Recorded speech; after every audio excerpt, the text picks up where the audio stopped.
Dois-je rendre les affaires à mon ex? Comme vous êtes très nombreux en coaching à me poser la question, j'ai décidé de faire une vidéo sur le sujet et d'expliquer un petit peu les tenants, les aboutissants qui, selon moi, vont m'amener à expliquer en quoi ça peut être bénéfique de rendre les affaires ou à l'inverse, pas vraiment. Certains d'entre vous voient une perche de rendre les affaires pour arriver finalement à créer un contact et à revoir l'ex.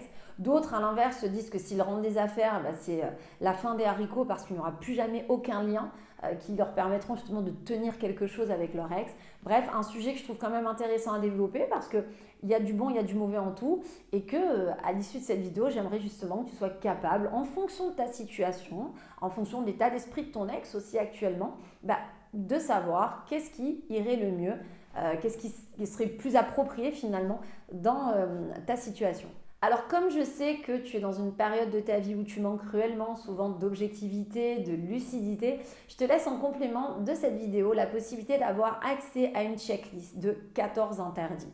Donc c'est très simple, il suffit de cliquer sur un lien que j'ai mis en dessous de la description de cette vidéo pour y avoir accès quand tu auras terminé cette vidéo. Et tu vas voir que ce ne sont pas n'importe quels interdits. Il y en a quelques-uns qui sont très traîtres, justement. C'est pour ça que j'ai fait ce listing. Tu vas voir, c'est un véritable guide pour t'aider dans des moments, justement, où tu vas avoir l'impression un petit peu de perdre pied, de ne plus être capable de discerner ce qui est bon du mauvais. Je te rappelle que ma chaîne est là pour t'aider également dans ta reconquête amoureuse, te faire bénéficier surtout de conseils, j'ai envie de dire, testés et approuvés, parce que bien évidemment, je coach à côté de mes vidéos et que ça me permet du coup d'avoir beaucoup de retours par rapport aux choses qui sont mises en place dans mes actions. J'ai aussi également la chance d'avoir énormément de profils et de situations différentes. Donc, je tente souvent vraiment de faire des vidéos assez précises sur l'analyse des états d'esprit des ex, des situations, d'essayer de parler d'un maximum de sujets pour que tu réussisses justement à te retrouver dans les cas particuliers que je vais évoquer. Et puis je reste fermement convaincue que pour bien appliquer des conseils, il faut surtout bien les comprendre. Donc si ce n'est pas déjà fait, je t'invite fortement à t'abonner à ma chaîne. Tu peux également cliquer sur la petite cloche de notification, ça c'est très pratique, ça te permet en fait d'être averti à chaque nouvelle sortie de vidéo et donc de ne louper aucun conseil. Alors, dois-je rendre les affaires à mon ex? Eh bien, comme j'expliquais tout à l'heure, il va falloir faire attention dans quelle situation tu te trouves. Une personne qui aujourd'hui finalement a la chance, on va dire, de garder des contacts à peu près cordiaux, c'est-à-dire qu'il n'y a pas de tension entre vous, je ne vois pas l'intérêt du coup d'être amené à envoyer un message à ton ex, ou même si tu le vois visuellement, à lui proposer du coup de lui restituer ses affaires.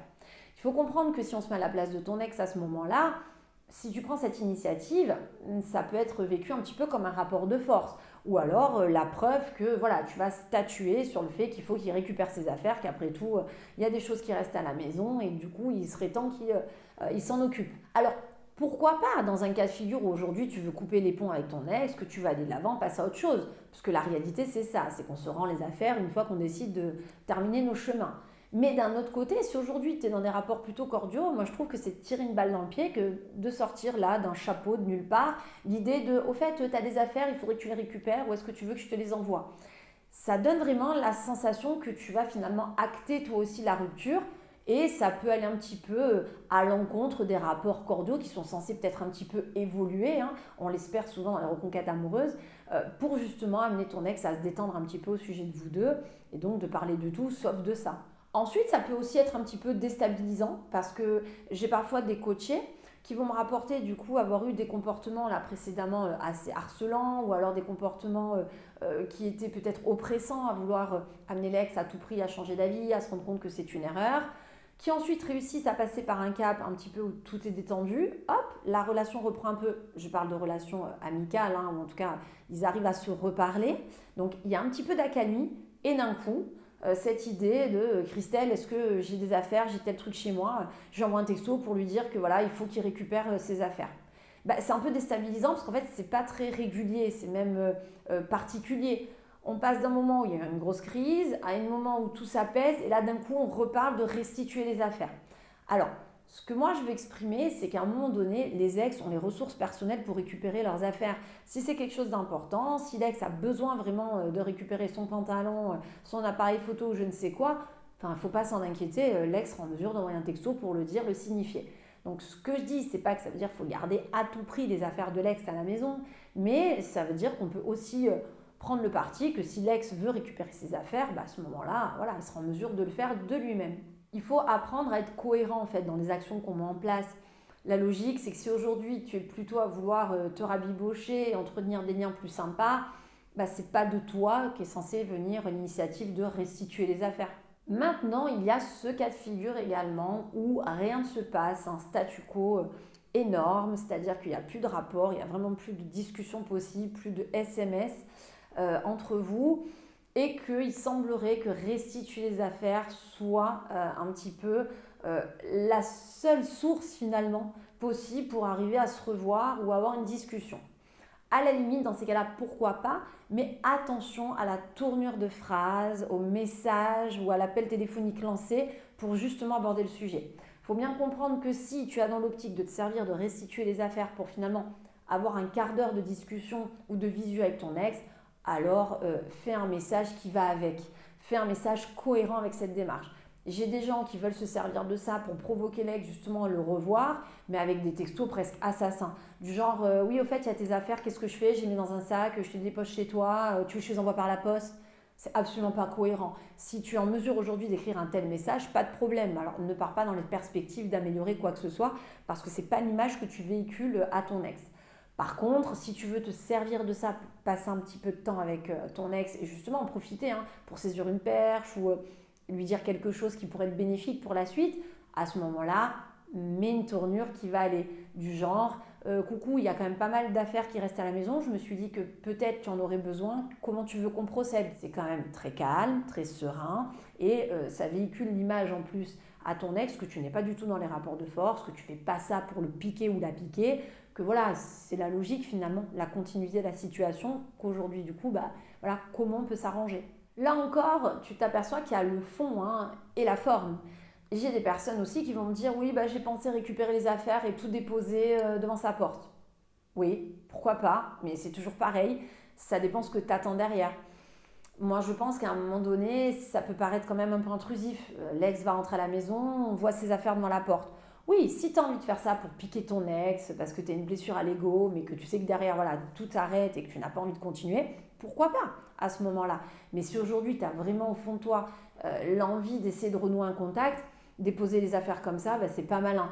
Peut-être il vaut mieux alors envoyer un texto pour prévenir de l'action en expliquant voilà, tu avais telle et telle chose, j'ai besoin aussi de les enlever de la maison, de m'en débarrasser. Donc qu'est-ce que tu penses si je te les dépose devant chez toi ou est-ce que tu préfères procéder autrement?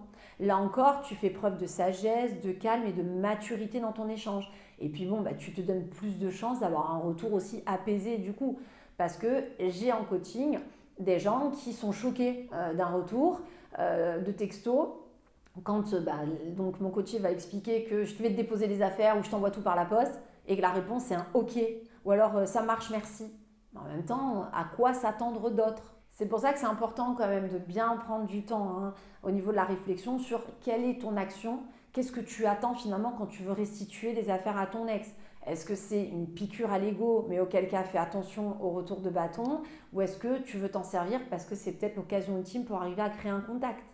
Alors tu l'auras compris, en fait, restituer les affaires à son ex peut être en effet une occasion, une perche à saisir, pourquoi pas si on n'en a pas vraiment d'autres, mais attention aussi, chercher à restituer les affaires à son ex, si c'est fait et proposé à un moment donné où pourtant les choses ont l'air un petit peu d'évoluer ou du moins il y a une accalmie, moi je ne pense pas que ce soit très intelligent.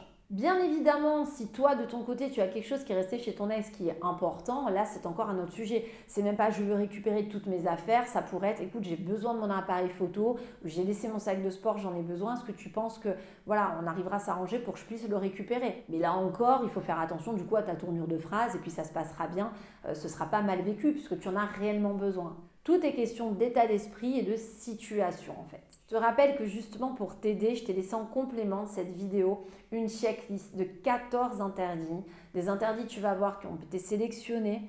C'est fait exprès pour vraiment t'aider à retrouver ta lucidité ou en tout cas te donner un vrai guide à suivre dans un moment justement où tes émotions te font perdre un petit peu le cap. Donc très simple, il suffit de cliquer sur le lien que j'ai laissé en dessous de la description de cette vidéo pour y avoir accès.